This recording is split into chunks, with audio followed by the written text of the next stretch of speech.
Today I'm going to talk to you about latent defects, otherwise known as hidden defects. Now, what are these? These are problems that have arisen with the property after it's been bought that the buyer had no knowledge of before he actually bought the property.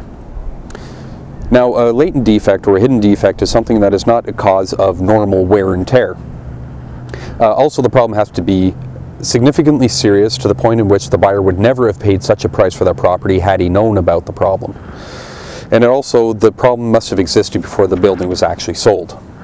Now, if a buyer notices a latent defect, such as, let's say, a French drain that was not installed correctly and is now infiltrating water into the basement, the buyer is now obligated to inform the seller in writing as quickly as possible of the problem, so therefore the seller has the opportunity to fix the problem at the seller's expense, of course, and at the lowest price possible.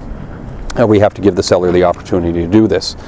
Now, let's say the property was sold and the seller actually knew about the latent defect and decided, you know what, I'm going to take my chances, I'm not going to tell the buyer. Well, basically at this point the seller's actually in a lot of trouble because he wasn't working in good faith and can get sued for loss of enjoyment, cost of repairs, so on and so forth. The list can continue. The lawyers have a great way of suing, finding ways to sue.